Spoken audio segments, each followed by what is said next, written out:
2 vite më parë, Giorgio Riformato, piloti italian i cili do të fluturonte mbi plazhin e Divjakës nga Italia në një tentativë për të trafikuar drogë, 2 vite më pas ai është rikthyer në Itali me pranga dhe me një dënim 12 vite, dënimi i cili rëndon mbi të dhe që është dhënë nga drejtësia shqiptare.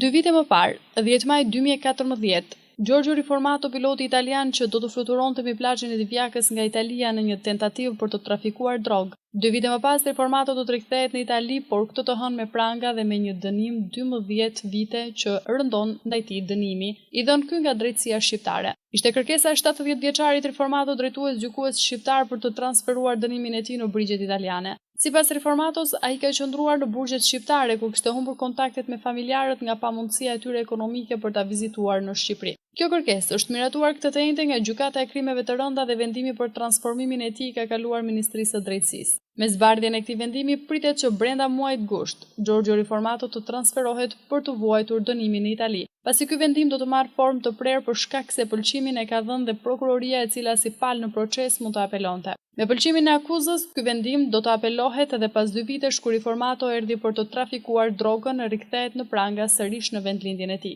Vetë Riformato nuk e pranoi asnjëherë akuzën për trafik droge, por paçka kësaj prokuroria mundi të vërtetojë me prova dhe fakte përfshirjen e tij në rrjetin ndërkombëtar të trafikut të drogës.